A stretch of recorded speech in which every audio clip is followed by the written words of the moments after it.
Chapter 1: Surgical Technology, the Profession and the People Behind the Procedure. Part 1: Intro to Surgical Technology and the Role of the Surgical Technologist. Hello and welcome, future surgical rock stars. So, you've stepped into the world of surgical technology, and let me tell you, this is no ordinary profession. You're not just learning a job, you're learning how to save lives from behind the scenes. So, let's dive into what this role really means and why you are such a big deal in the operating room. What is surgical technology? At its core, surgical technology is the science and skill of assisting in surgical operations from the second the patient rolls in to the moment they roll out. And who does this vital work? That's where you come in, the surgical technologist, also called a scrub tech or surg tech. Now, depending on where you work, your role may include tasks that fall under different job titles like operating room technician, surgical technician, scrub tech. But make no mistake, the surgical technologist is a highly trained, essential part of the operating room team. What does a surgical technologist do? Great question. You've got three main roles, depending on what part of the surgery you're involved in. 1. Preoperative duties. You'll prepare the OR by gathering and checking instruments and equipment. Set up the sterile field. Count all items to ensure patient safety. Assist with patient skin prep and gowning, gloving the team.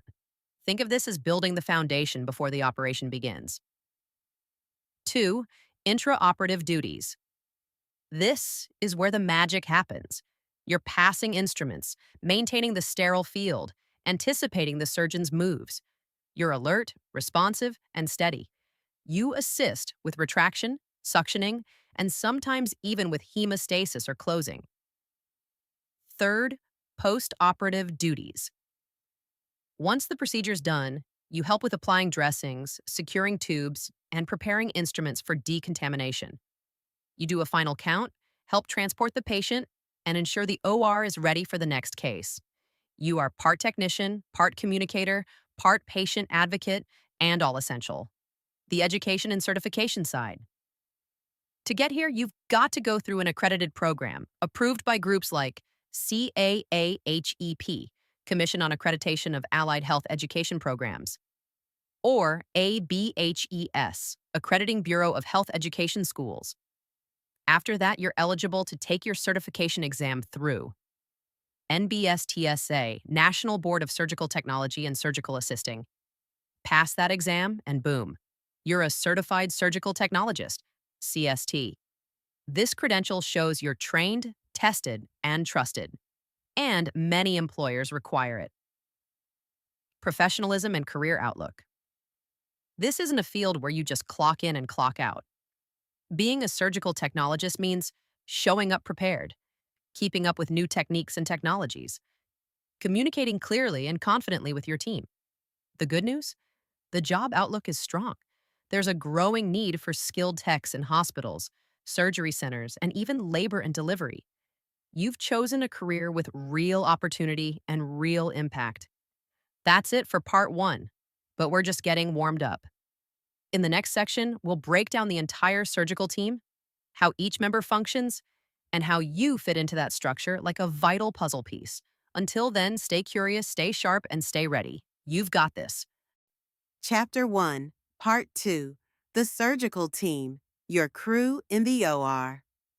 All right, let's talk, team, because no one goes into surgery alone, not the patient, not the surgeon, and definitely not you.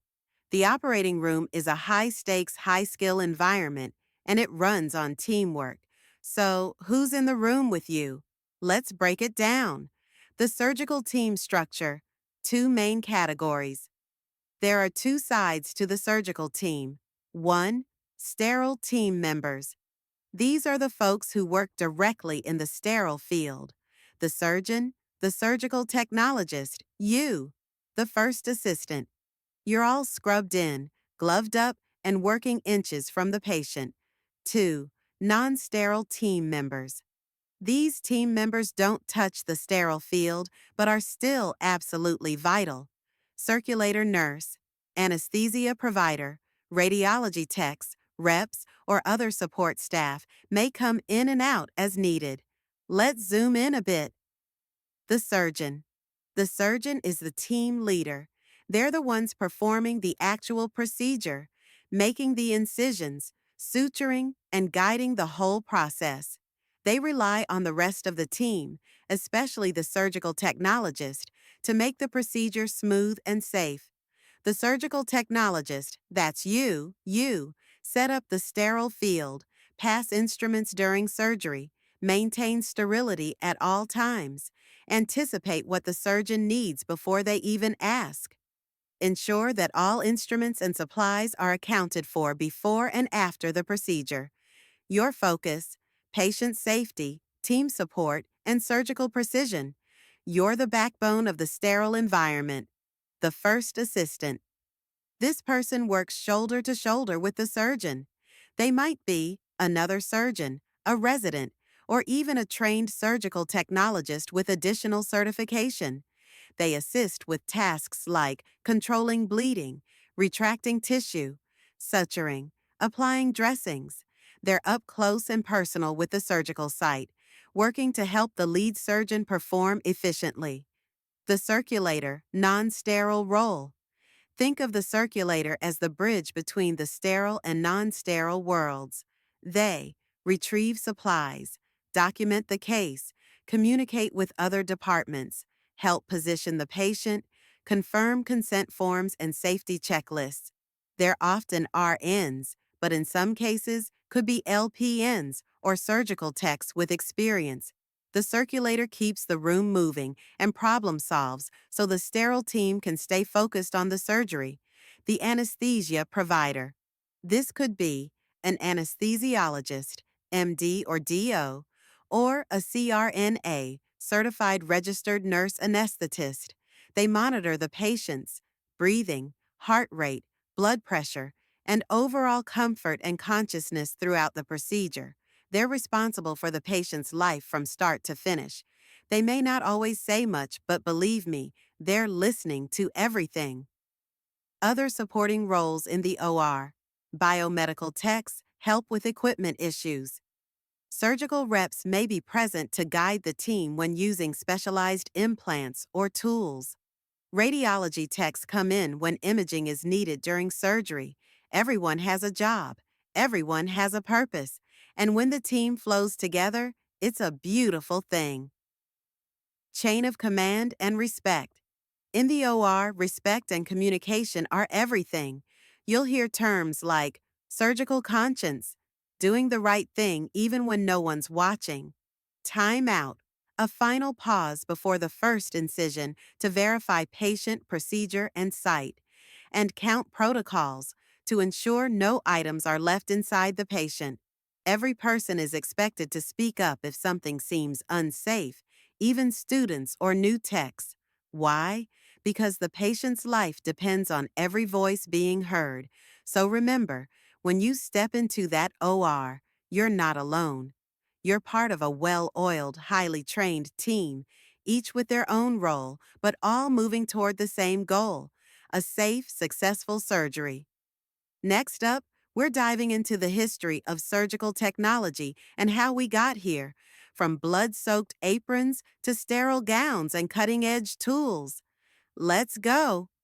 Chapter 1, Part 3. From Blood and Blunders to Sterility and Science, the History of Surgery and Surgical Technology. Let's take a trip back in time, way back.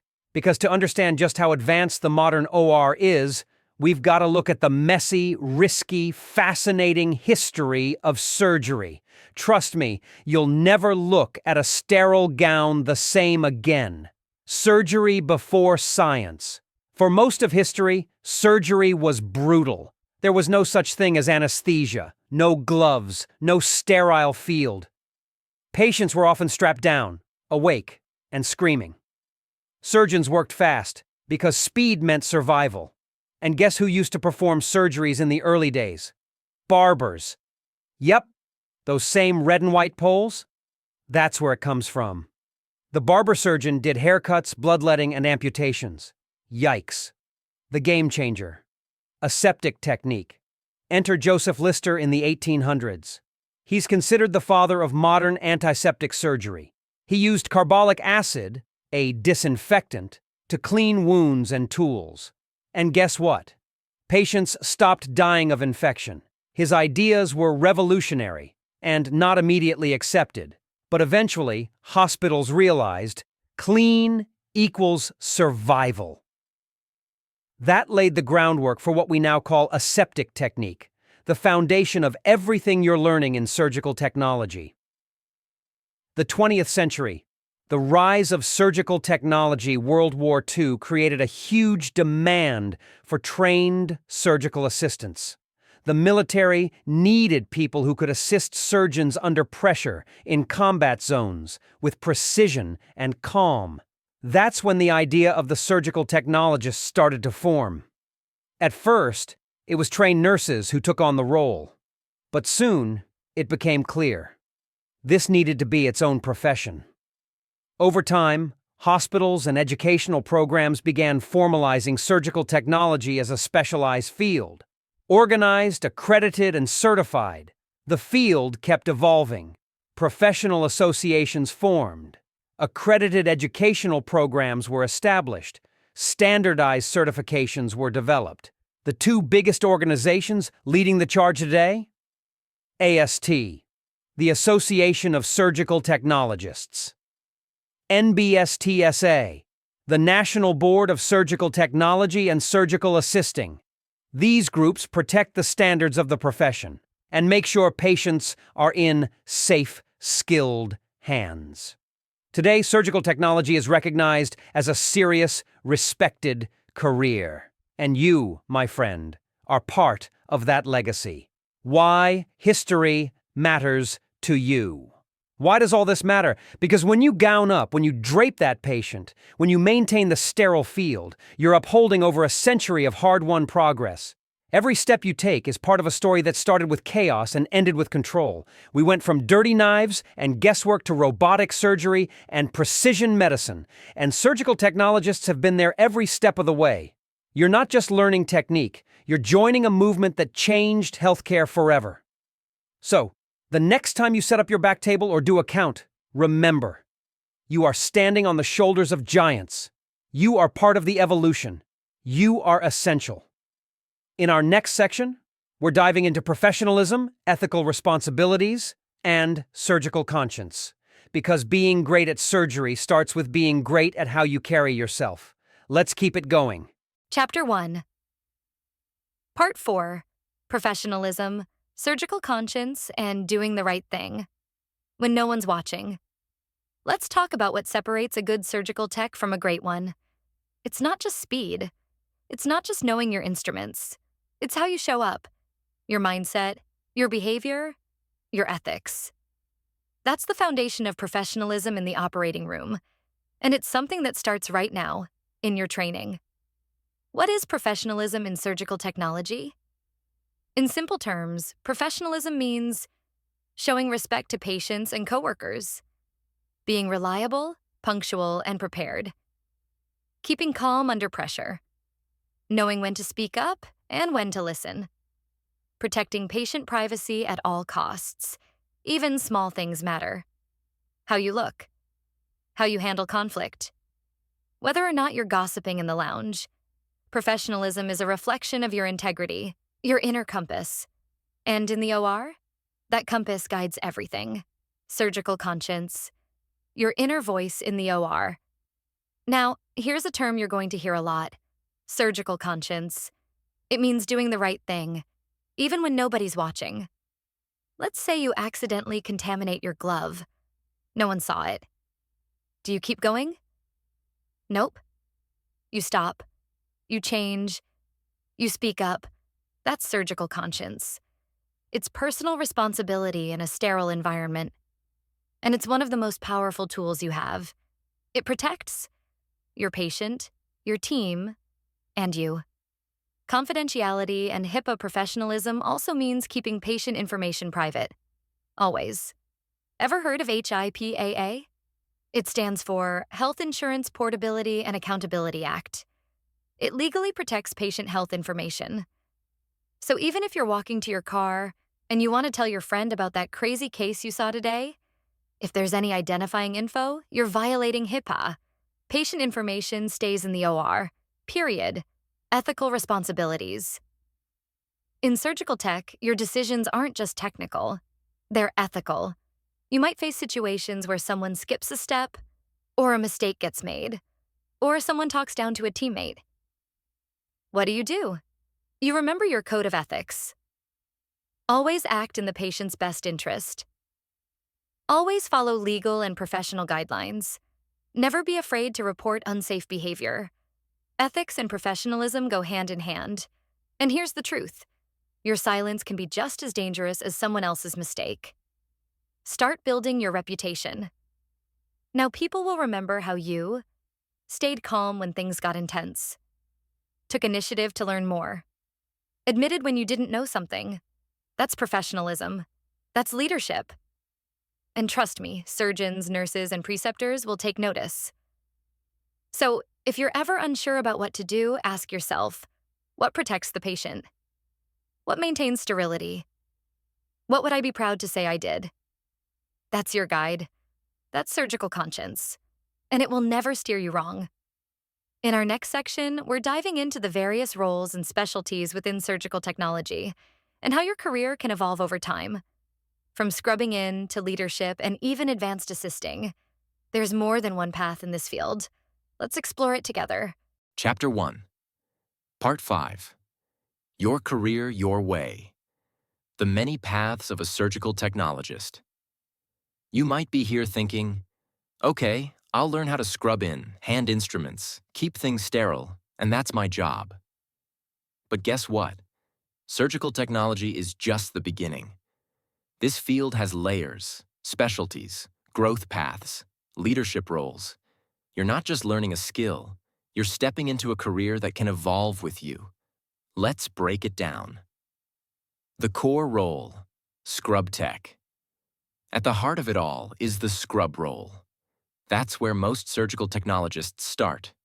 You'll set up the sterile field, anticipate surgeon needs, handle instruments with precision, keep eyes on the field at all times, and be a hawk for contamination. This role is vital. Without a solid scrub tech, the whole OR can fall apart. But once you've mastered that, there's room to grow. The first assistant role, surgical assistant. This is a more advanced clinical path. As a surgical first assistant, you'll help control bleeding, suture wounds, retract tissue, assist in more complex procedures. To get there, you need additional training or certification, but it's an amazing way to level up your hands-on role in surgery. Specialties in surgery. Here's where it gets exciting because you can pick your lane. You might love orthopedic surgery, knees, hips, bones, lots of power tools. Cardiothoracic, open heart surgery, high stakes, high focus. Neurosurgery, brains, spines, and incredible precision. ENT, ear, nose, throat, smaller field, delicate techniques. OB/GYN, C-sections, hysterectomies, and welcoming new life. Plastic reconstructive surgery, fine motor skills and artistry. Every specialty has its own pace, tools, language, and vibe. You'll find your fit, and it'll feel like home. Educator or clinical instructor. Love helping others learn? Once you've gained experience, you could train new surgical tech students, become a preceptor, teach in the classroom or lab setting. You'd be shaping the next generation, just like your instructors are doing for you. Central Sterile Processing, CSP. Some surgical techs move into sterile processing, where they become experts in cleaning, decontaminating, and sterilizing instruments. It's another way to support surgery, and some techs go back and forth between CSP and the OR floor. Leadership and management. If you've got strong organizational skills, you could manage a surgical team, oversee instrument inventory, become an OR coordinator, work in hospital administration related to perioperative services. You'd be part of the decision-making that keeps everything running smoothly. Travel tech opportunities. Want to see the country and get paid well doing it? Travel surgical techs. Fill staffing needs across the U.S. Work in all kinds of hospitals, big and small. Get housing and travel allowances. You'll need experience first, but it's an incredible adventure. And it pays. Certifications matter. Want to move up? Keep your CST, Certified Surgical Technologist, status current. The NBSTSA requires continuing education to renew every 4 years. That could include online modules, conferences, additional training. More education equals more opportunities. Always. So whether you stay in the scrub role and become the best in your hospital, or move into education, specialty surgery, or leadership, this is your career, your path, your legacy. And it all starts with mastering the basics and saying yes to the opportunities that follow. Next up, we're bringing it full circle with the patient experience, what they go through, and how your role before, during, and after surgery makes a difference in their outcome. Let's make it real. Let's make it human. Chapter 1, Part 6, The Patient Journey, the Human Side of Surgery. When we think about surgery, we often focus on the tools, the drapes, the sterile field, the surgeon. But behind every case, every single one, there's a human being. Someone's parent, someone's child, someone with hopes, fears, and a story. And as a surgical technologist, you're not just working with steel and sutures, you're part of that patient's journey. Preoperative phase. Before the first cut. It all starts before the patient even arrives in the OR. This phase includes medical history review, lab work, physical assessments, getting consent for surgery. Here's something critical. Informed consent must happen before anesthesia is given. And it must come from the surgeon, not the tech or nurse. You might not be the one doing the explaining, but you are responsible for making sure consent is signed and documented before the patient enters the OR. No consent, no surgery, period. You'll also help prep the room. Make sure all equipment is sterile and working. Count all instruments, sponges, and sharps with the circulator. Maintain proper room temperature and safety. This stage is about readiness for the team and, most importantly, for the patient. Intraoperative phase, during surgery. Now the patient is in the room. They're under anesthesia, draped, prepped. They can't speak. They can't move. They can't advocate for themselves. That's where you come in. As the surgical technologist, you are their protector. You watch for contamination. You ensure sterility. You pass instruments quickly and correctly. You anticipate the surgeon's next move before they say it. And yes, you're also managing emotions. The OR can be intense, but you stay cool, focused, and in control because the patient is trusting all of you with their life. You are their voice even in silence. Postoperative phase, after surgery. Once the last stitch is placed and the drapes come off, your role shifts to cleanup and transition. You account for all instruments and supplies, final count. Break down the sterile field safely, dispose of biohazardous materials, help transport the patient to recovery, sometimes prepare for the next case. But don't forget, continuity of care is still happening. You're making sure nothing gets missed, left behind, or improperly handled. Because even post-op, your patient depends on your attention to detail. Why this all matters. Your patients may never remember your name, they may never see your face, but they'll live with the results of your work every single day. If you protected the sterile field, that's fewer infections. If you counted correctly, that's no retained items. If you followed protocol, that's safety, trust, and healing. You're not just the person behind the Mayo stand. You're part of a life-changing team. So as you move through this course and this chapter, and your journey as a future surgical technologist, remember this. Every clamp you pass, every drape you unfold, every rule you follow, it all leads to a better outcome for someone who walked into that OR hoping they'd come out okay. And thanks to you, they will. That wraps up Chapter 1, and now your students have the whole picture. What surgical techs do, how the OR works, what professionalism looks like, where this career can take them, and who they're ultimately there to serve.